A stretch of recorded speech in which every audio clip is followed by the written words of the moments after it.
வணக்கம். Big topic. Big டாபிக்னு சொல்லாமான்னு தெரியல. கண்டென்ட் முடியல, நீங்களே முடிவு பண்ணிவிடுங்க.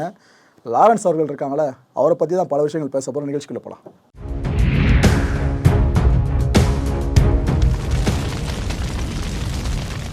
எல்லோரும் அந்த விக்ரம் படம் பார்த்துருப்பீங்க. கமல் சார் நடிப்பில் உருவாகி இருந்த படம். அதில் கோஸ்ட்ன்ற ஒரு டேர்ம் பயங்கர பெருசாக பேசப்பட்டுச்சு. எல்சியூவை கனெக்ட் பண்ணுற ஒரு மிகப்பெரிய டேர்மாகவே அந்த கோஸ்ட்டு தான் பார்க்கப்பட்டுச்சு. அதாவது அவருக்கு அந்த பழக்கம் இருந்திருக்காது, ஆனால் அவர் அந்த பழக்கம் இருக்கா மாதிரி மற்றவங்க எல்லாரும் நம்ப வச்சுருப்பார்.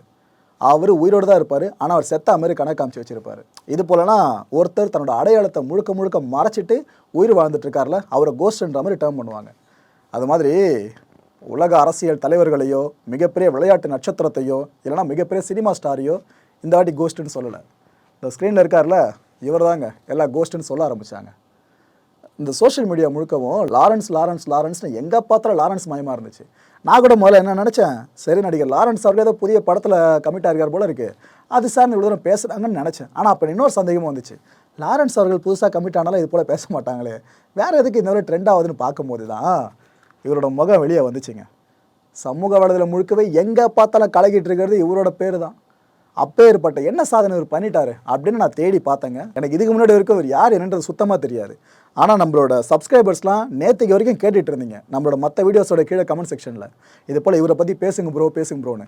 நான் கூட சரி ஏதோ பெரிய தலைவர் போல இருக்குது அப்படின்னு நினச்சி உள்ளே போய் ரிசர்ச் பண்ணும்போது தான் தெரியுது, ஒரு டிவி ஷோவில் வந்த ஒரு நபர் இவர் சார்ந்து இந்தளவு மக்கள் பேசுகிறாங்க.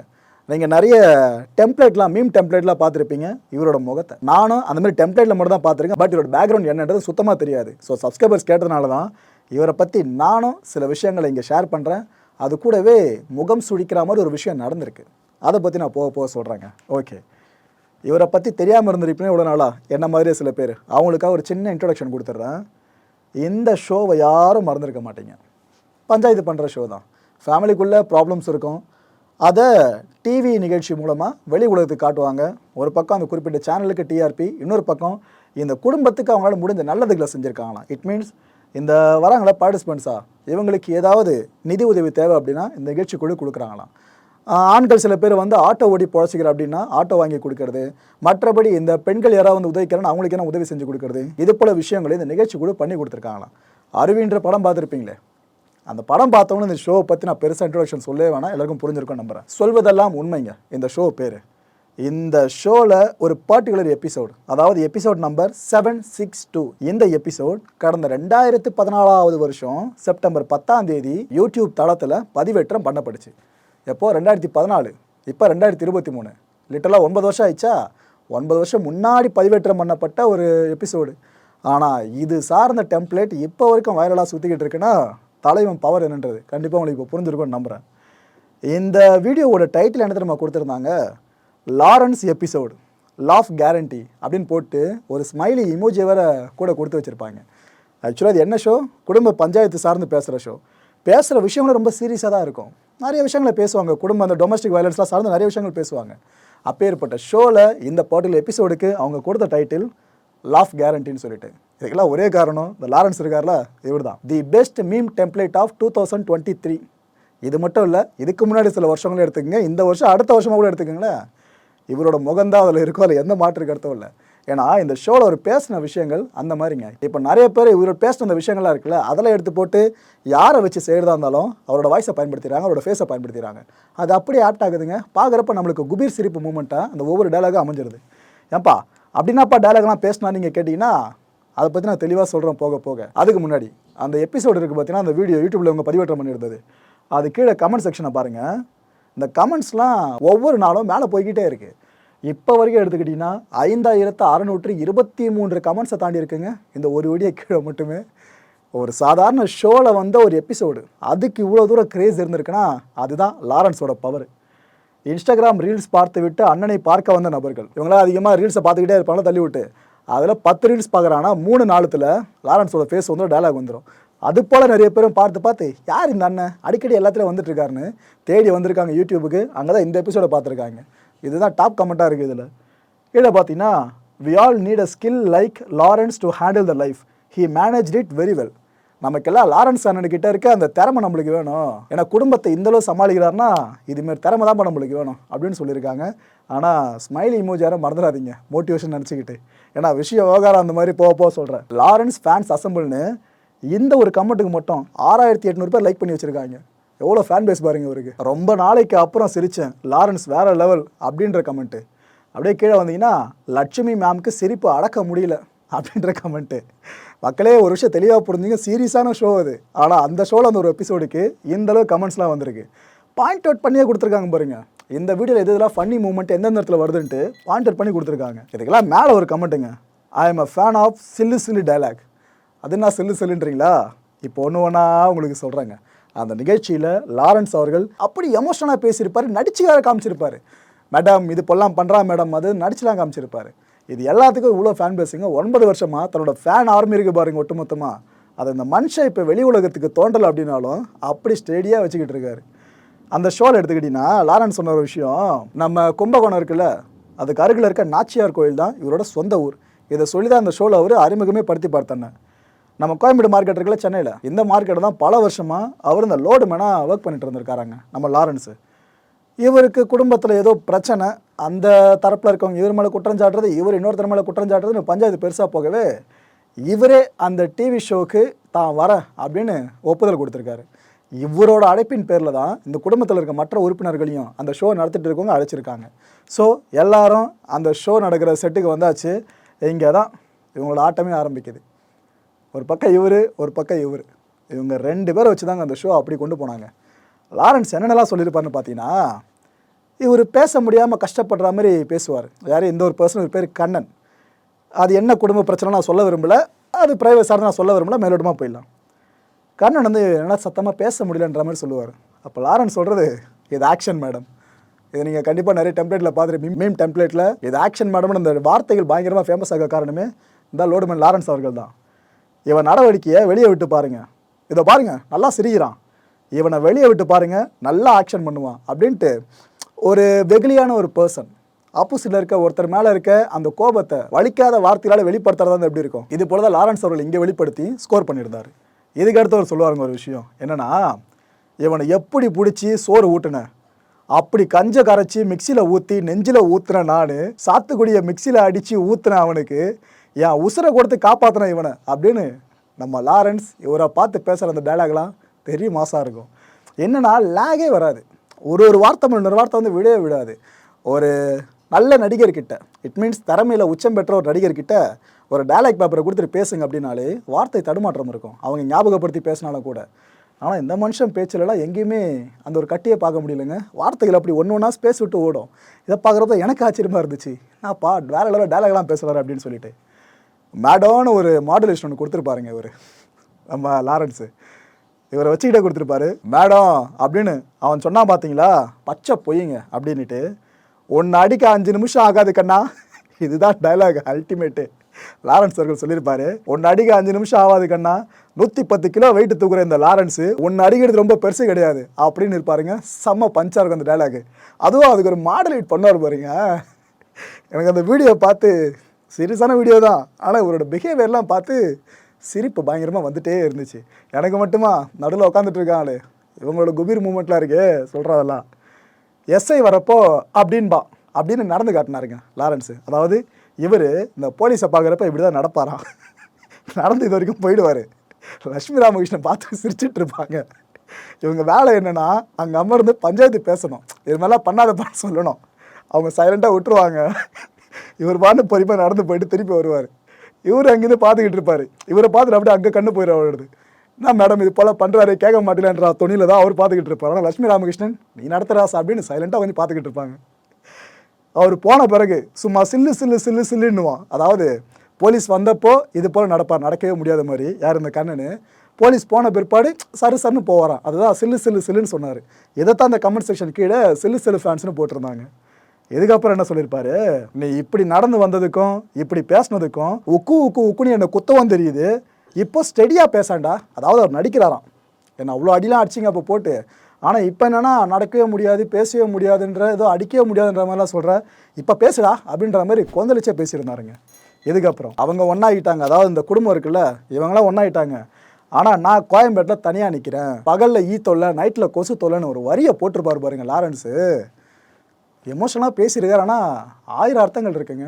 கோயம்பேடில் இந்த மூட்டை தூக்குற தொழிலாளர்கள் இருக்காங்களே, அவங்க அங்கே அந்த வியாபாரம் பண்ணிகிட்டு இருக்க மக்கள், அவங்களோட வழியை பிரதிபலிக்கிற மாதிரி தான் எந்த ஒரு விஷயம் அமைஞ்சிருக்கும். ஷோவில் நம்ம பார்த்து சிரிச்சுட்டு போகிறதா இருந்தாலும், ஆனால் இந்த வார்த்தைகளுக்கு பின்னாடி அவ்வளோ வழி இருக்குது. ஏன்னா ஈ கடிக்கும் அப்படின்றது எத்தனை பேர் தெரியும்னு தெரியல. அந்தளவுக்கு குத்த ஒரு மாதிரி இந்த பிரச்சனையெல்லாம் பகலில் ஃபேஸ் பண்ணுவாங்க. ஏன்னா ஈ கூட நம்மளை எந்தளவு தொந்தரவு பண்ணுவேன்னு பகலில் வேலை செய்கிற எல்லாருக்குமே அந்த மார்க்கெட்டில் தெரிஞ்சிருக்கும். அதுவும் நைட்டு கொசு தொல்லை அங்கே ரொம்ப ஹெவியாக இருக்கும். ஏன்னா குப்பைகள் அதிகமாக சேர்ற பகுதி இல்லையா, ஸோ கொசு தொல்லையும் தவிர்க்க முடியாத ஒன்று. இதைத்தான் லாரன்ஸ் அவர்கள் அந்த ஷோவில் இப்படி மேலாப்பில் சொல்லிட்டு போயிருப்பாப்புல, ஆனால் அது கொடுக்குற வழி அதிகங்க. அப்படியே படம் பார்க்குற மாதிரி இருக்குல்ல, காமெடி காட்சிகள், சென்டிமெண்ட் காட்சிகள், ஃபைட் சீக்வன்ஸ்லாம் சொல்லிட்டு ஆள் எப்படி சிரிக்கிறான் பார்த்தீங்களா அப்படின்ட்டு அவர் மூஞ்சை பார்த்து ஒரு மறைப்பாருங்க. அல்டிமேட்டாக இருக்கும் அது. அமிதாப் பச்சன் மாதிரி சிரிக்கிறான் பாருங்க அப்படின்னுவார். எவ்வளோ இன்னசென்ட்டாக பேசுகிறார்ல. ஆக்சுவலாக இவ்வளோ விஷயங்கள் அவர் பேசுகிறார்ல, இதை இவங்க அவர் ஜூரின்னு வச்சுக்கோங்களேன், என்ன பண்ணியிருக்கணும்? ஏன்பா இதெல்லாம் பண்ணாதப்பா, ஏன்பா அமைதியாக உட்காருப்பா, தொடர்ந்து வேறு எதனா நம்ம ஒழுங்காக பேசலாம் அப்படின்னு. எதுவும் இல்லை, சைலண்ட்டாக விட்டாங்க. லாரன்ஸோட மனக்குமுறலை வெளிப்படுத்துகிறாருன்னு இவங்க விட்டாங்க. அடிக்கடி இந்த வீடியோவில் பார்த்தீங்கன்னா லாங் ஷாட் காமிச்சிட்டே இருப்பாங்க. ஆக்சுவலாக அந்த ஷார்ட்ஸ் இருக்க இடத்துலலாம் இவங்களோட க்ளோஸ் போவாங்க, ஆனால் இந்த எபிசோடில் போயிருக்க மாட்டாங்க. லாங் ஷாட்டு காட்டுறப்போ உங்களுக்கு லைட்டாக கண்டுபிடிக்க முடியும், அவங்க குலுங்கி சிரிச்சுக்கிட்டு இருக்காரு. கண்ணில் விழுந்த மாதிரி கை வைப்பாங்க, கை வச்சு சிரிச்சிட்டு இருப்பாங்க. 1008 அல்சாட்டிங்க. இந்த 2 பேரும் சேர்ந்து இவங்களை சிரிக்க வச்சாங்க பாருங்க அந்த ஒரு பர்டிகுலர் எபிசோடில். லட்சுமி ராமகிருஷ்ணன் அவர்கள் இதுக்கு முன்னாடி இந்த ஒவ்வொரு எபிசோடையும் வழங்கியிருப்பாங்களே, அதெல்லாம் விட இது பயங்கரமாக தனியாக தெரியும். அந்த அளவுக்கு ஃபன் கேரண்டின்னு அந்த டைட்டில் வச்சாங்களே, அது மாதிரி தான் இருந்துச்சு. நம்ம லாரன்ஸோட ஒவ்வொரு விஷயங்கள் இருக்குது, அது எல்லாமே. இப்போ ஏதோ ரிசர்ச் பண்ணலான்னு சொல்லி பார்க்குறப்ப எனக்கு இவ்வளோ தூரம் பார்த்து என்னென்னலாம் அடங்க முடியல சிரிப்பேன். ஏன்னா பார்க்கும்போதே அவ்வளோ விழுந்து சிரிச்சிட்டு இருந்தோம். அப்போ இதை இவ்வளோ தூரம் ஃபேன்ஸாக இருக்காங்க இவருக்கு, அவங்களாலுமே யோசிச்சு பாருங்கள் எவ்வளோ ரசிச்சிருக்காங்கன்னு இவரை. ஓகே, அந்த ஷோவில் என்னென்ன நடந்துச்சு ஃபுல்லாக பார்த்து முடிச்சிட்டோமா? இப்போ உங்களுக்கு தெரிஞ்சிருக்கும் எதுக்காக மக்கள் மத்தியில் லாரன்ஸ் அப்படின்ற பேர் பயங்கர பிரபல்யமாக இருக்குன்னு சொல்லிட்டு. அப்பேற்பட்ட லாரன்ஸ் அவர்கள் என்ன ஆனாங்க? இந்த ஒரு கேள்விக்கான பதில் என்ன கிடைக்கலையா இருக்கும். மக்கள் மேலே தப்பு சொல்ல முடியாதுங்க. ஏன்னா அவங்களுக்கு அவ்வளோ சீக்கிரம் ஒருத்தரை பிடிச்சிடாது, ஒருத்தரை ரசிச்சிட மாட்டாங்க. அப்படி ஒருத்தவங்களை பிடிச்சி அவங்க ரசிச்சிட்டாங்க அப்படின்னா அவங்க எங்கே இருக்காங்க, என்ன பண்ணுறாங்க, இதை தெரிஞ்சுக்க ஆசைப்படுவாங்க. இந்த பிக் பாஸ் ஷோலாம் பயங்கரமாக பேசப்பட்டு இருக்கு அப்படின்னா என்ன காரணம்? அந்த வீட்டில் என்னமோ நடக்குது பார்க்கலாம் அப்படின்ற ஒரு க்யூரியாசிட்டி இருக்குல்ல. ஏன்னா அவங்களுக்கு தெரிஞ்ச முகங்கள் அந்த வீட்டில் இருக்கிறதுனால பார்க்கணுன்ற ஆர்வம் இருக்குது. இதே மாதிரி தான் இவ்வளோ வருஷமாக இந்த மனுஷனை எல்லாரும் அந்த டெம்ப்ளேட்ஸில் பார்த்து ரசிச்சிருக்காங்க. ஆனால் இவர் இப்போ என்ன பண்ணுறாரு, ஏது பண்ணுறாருன்னு பார்க்குற ஆர்வம் இருக்குல்ல. அதனால தான் லாரன்ஸ் எங்கேப்பா அப்படின்னு அவங்க கேட்க சில நெட்டிசன்ஸ் இது சார்ந்த முயற்சி எடுக்கவும் ஆரம்பிச்சிட்டாங்க. இந்த முயற்சியினப்போ ஒரு தகவல் வெளியே வந்திருக்கு. அதாவது கொரோனா ஸ்ப்ரெட்டிங் ஏற்பட்டு இந்த லாக்டவுன்லாம் போடப்பட்டிருந்துச்சுல, அதுக்கு பிற்பாடு தான் இவர் யாரும் பார்க்கலன்னு சொல்கிறாங்க. ஏன்னா கோயம்பேடு மார்க்கெட்டில் ஒரு ஃபோனில் இவரோட முகத்தை கொண்டு போய்ட்டு காமிச்சா எல்லாருக்கும் தெரியுது, அங்கே இருக்க வியாபாரிகள்லாம் தெரியுது, தொழிலாளர்கள் எல்லாருக்குமே தெரியுது. ஆனால் கொரோனா லாக்டவுனுக்கு அப்புறம் இவரை பார்க்கலன்றாங்க, பெரும்பாலும் பார்க்கலன்றாங்க. இன்னொரு பக்கம் பார்த்தீங்கன்னா அந்த கண்ணன் ஒரு பர்சன் சொல்லலை, அந்த ஃப்ரேமில் 2 பேர் பார்த்தீங்கன்னா இவர் கூட இன்னொருத்தர் இருந்தார்ல, அவர் இறந்து போயிட்டதா கூட ஒரு தகவல் இப்போ வெளியே வந்திருக்குங்க. இதுவே பல பேருக்கும் ஷாக்கை கொடுத்துருக்கு. எங்களை சிரிக்க வச்ச மனுஷன் எங்கே அப்படின்னு மக்கள் இந்நேரத்தை கேட்டுட்டு இருக்காங்க. நெட்டிசன்ஸ் என்ன பண்ணுறாங்க, எங்களுக்கு டெம்ப்ளேட்டுகளாக வாழ வச்ச அந்த மனுஷன் எங்கே அப்படின்னு கேட்டுக்கிட்டு இப்போது அந்த தெய்வம் எங்கே அப்படின்ற கேள்வியை சுமந்துக்கிட்டு காலத்தில் இறங்கியிருக்காங்க. இந்த நிறைய கான்டென்ட் கிரியேட்டர்ஸ் என்ன பண்ணுறாங்க, லாரன்ஸ் அவர்கள் இருந்த இடம் இதுதான் அப்படின்ட்டு கோயம்பேடு மார்க்கெட்டை ஃபுல்லாக ரவுண்ட் அடிக்கிறாங்க. அவர் வேலை செஞ்ச அந்த கடைப்பகுதியாக இருக்கட்டும், மற்ற இடங்கள் போயிட்டு வந்ததாக இருக்கட்டும், ஏதோ மகாத்மா காந்தி உப்பு சத்தியாகிரகம் போயிட்டு வந்து அந்த தடத்தை தேடுவாங்களே அந்தளவுக்கு தேட ஆரம்பிச்சிருக்காங்க. இதுலேயும் சில பேர் கொஞ்சம் மேலே போய்ட்டு என்ன பண்ணாங்க, அவரோட சொந்த ஊரில் இருக்க அவர் வசித்த வீடு, வாடகை வீட்டில் இருந்திருக்காப்புல, அந்த வீடோட நிலைமை இப்போ என்ன, அப்புறம் அவர் மது பிரியறாங்க. ஸோ அந்த குறிப்பிட்ட ஒயின் ஷாப் இருக்குல்ல, இவர் அடிக்கடி போயிட்டு வர்ற அந்த போக்குவரத்துமாக இருக்குது அந்த இடம், அதை காமிச்சு இதுதான் லாரன்ஸ் அவர்கள் அமர்ந்து ரசித்து ருசித்து மதுவை அருந்தின இடம் அது இதுன்னு அதுக்கெல்லாம் ப்ரொமோட் பண்ணிகிட்டு இருக்காங்க. ஒரு ஆளை தேடுறேன்னு சொல்லிட்டு இவ்வளோ விஷயங்கள் நடந்துக்கிட்டு இருக்கு. இதில் இன்னொரு விஷயம் வெளியே வந்துச்சு, அவர் பேர் லாரன்ஸ் கிடையாதுப்பா, வெறுமாண்டி அப்படின்னு சொல்லிட்டு. இது சிலபல்லியே இல்லையே அப்படின்ற மாதிரி தான் பல பேரும் புறவங்களை தூக்கி பார்த்தாங்க. இதுக்கு தான் சொன்னேன், கோஸ்ட் அப்படின்ற டேர்மை பேஸ் பண்ணி லாரன்ஸ் அவர்களை இந்தளவு தேடிக்கிட்டு இருக்காங்கன்னு சொல்லிட்டு. இவர் தேடுறது அதுவே எனக்கு பெருசாக உடன்பாடு இல்லை தான். எதுக்காகனா அவருக்கு இது போல் நாம் இந்தளவு மக்கள்கிட்ட ரீச் ஆகிருக்கோம் அப்படின்றத சார்ந்து வறுமையில் இருக்கார் அப்படின்னா அந்த நேரத்தில் அவருக்கு அந்த ஃபேம் கிடச்சிதுன்னா அவரோட நிதியியல் ஆதாரம் கொஞ்சம் மேலே வரலாம். அதுக்காக ஒரு வெளியே முகத்தை காட்டுறாருன்னா ஒரு நல்ல விஷயம், நம்ம புரிஞ்சிக்க முடியுது, ஒருத்தரோட வாழ்க்கை கொஞ்சம் செழிக்குதுன்னு பார்க்கலாம். ஆனால் அந்த மனுஷனோட நிலைமை என்னன்றது இப்போ யாருக்கும் தெரியல. இவரை தேடி போகிறன்ற பேரில் இவரோட முக சாயலில் இருக்க சில பேரை மாட்டி விட்டுட்டு இருக்காங்க. ஏன்னா அந்த நிகழ்ச்சியில் அவர் எந்த விஷயத்த குற்றச்சாட்டாக முன் வச்சார், இவர் மேலே ஆப்போசிட்டில் இருந்தவங்க என்ன குற்றச்சாட்டை முன் வச்சாங்கன்னு அந்த ஷோ பார்த்து எல்லாருக்குமே தெரிஞ்சிருக்கும். நான் அந்த காரணத்தை சொல்ல விரும்பல. அப்பேற்பட்ட குற்றச்சாட்டு மறைமுகமாக சில பேர் மேலே இப்போ விழுந்துக்கிட்டு இருக்கு. அதுக்கு ஒரே காரணம், இவர் பார்க்க லாரன்ஸ் மாதிரியே இருக்காரு அப்படின்ற காரணத்தில் மட்டும்தான். இப்படி சிக்கின ஒருத்தர் தான் அதை பார்த்துட்டு இருக்கீங்க பாருங்க. என்ன நடந்திருக்கு, சில கான்டென்ட் கிரியேட்டர்ஸ் கோயம்பேடுக்கு போயிருக்காங்க. போனவங்க ஒவ்வொருத்தராக விசாரிச்சிருக்காங்க. இந்த லாரன்ஸ் எங்கன்னா தெரியுமா உங்களுக்கு, பார்த்துருக்கீங்களா அது இதுன்னு ஒவ்வொருத்தராக கை காட்ட ஒரு இடத்துல போய்ட்டு ஒருத்தரை பிடிக்கிறாங்க. அந்த பர்சன் தான் அவர். முகத்தை பார்த்து தான் முடிவு பண்ணிட்டு இருக்காங்க, இவர் தான் லாரன்ஸ் அண்ணா அப்படின்ட்டு. அவர்கிட்ட போய்ட்டு நீங்கள் தானே லாரன்ஸ்னு கேட்கும்போது, தம்பி நான் லாரன்ஸ்லாம் இல்லைப்பா, என் முகத்தை இது போல் ஃபோட்டோ எடுத்து நிறைய பேரும் போட்டு நான் தான் இதை லாரன்ஸ் கீரன்ஸ்னு சொல்லிட்டு இருக்காங்க, என் குடும்பத்துக்குலாம் தெரிஞ்சால் என்னப்பா வருது அப்படின்ட்டு அவர் ஃபீல் பண்ண ஆரம்பிச்சிருக்காருங்க. இதை தான் சொல்கிறேன் முகசுழிப்புக்குள்ளே ஒரு விஷயம்னு. எல்லாருக்குமே ப்ரைவசி இருக்குது, இவருக்கு இருக்குது அவருக்கும் இருக்குது.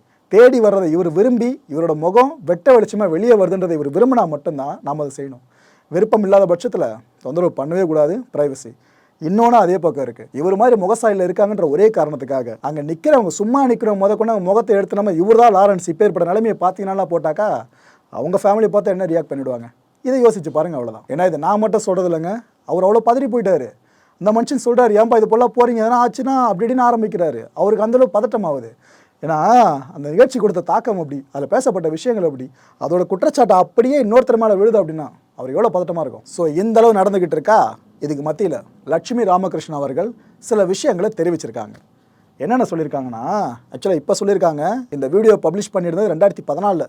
லட்சுமி ராமகிருஷ்ணன் அவர்கள் இப்போ இதுக்கு ரியாக்ட் பண்ணுறாங்கன்னா அப்போ அவங்களுக்கே எந்த பர்சனலாக இந்த ஒரு ஷோ கனெக்ட் ஆகிருக்கும் பாருங்கள். அவங்க மறக்க முடியாத எபிசோடாக அது இருந்திருக்கும் பாருங்கள். என்ன சொல்லியிருக்காங்கன்னா, அந்த ஷோவில் பல குற்றவாளிகள்கிட்ட நான் பேசியிருக்கேன். படிக்காதவங்க கிட்ட தான் நிறைய ஹியூமர் சென்ஸ் இருக்கும் படித்தவங்களை காட்டிலும். 4 கொலை பண்ணவங்க கூட அந்த ஷோவில் கேஷுவலாக என்கிட்ட பேசிகிட்டு இருப்பாங்க, காமெடியாக பேசிகிட்டு இருப்பாங்க. அவங்களோட ஹியூமரையும் மக்கள் பார்க்கணும். ஏன்னா ஒரு சைடு மட்டுமே நம்ம காண்பிச்சு அதுதான் அவங்க அப்படின்னு மக்கள்கிட்ட ப்ரொஜெக்ட் ஆகிடக்கூடாது. ஸோ அதனால தான் அப்பேற்பட்ட மனுஷங்கிட்டே ஹியூமர் சென்ஸ் இருக்குது அப்படின்றத மக்கள்கிட்ட அவங்க இன்னொரு பக்கத்தை காட்டணும்னு ஆசைப்பட்டோம். அதோட வெளிப்பாடு தான் லாரன்ஸ் மாதிரி ஆட்கள்னு சொல்லியிருக்காங்க. லாரன்ஸ் மாதிரி ஆட்கள். அன்னைக்கு லாரன்ஸ் வந்தது எனக்கு நல்லா ஞாபகம் இருக்குது. அவருக்கு செம காமெடி சென்ஸுங்க. அவரை பேச விட்டு நாங்கள் அமைதியாக இருந்தோம். அதுக்கு காரணம் இதை மக்கள் பார்க்கணும் அப்படின்றதுக்காக தான். அவர் தப்பு பண்ணி இருந்தாலும் நல்ல திறமைசாலிங்க. அவருக்கு எந்தளவு சரளமாக பேச வருது, எவ்வளோ ஹியூமரஸாக இருக்கார், அது இதுன்னு இவ்வளோ விஷயங்களை பாராட்டினாங்க. பாராட்டின கையோடு உங்களுக்கு ஒரு விஷயம் தோணும், ப்ரோ அப்போனா அவர் பண்ணதெல்லாம் நியாயப்படுத்துகிறானா லட்சுமி ராமகிருஷ்ணன் அப்படின்ட்டு. அவங்களே இது விளக்கம் சொல்லியிருக்காங்க.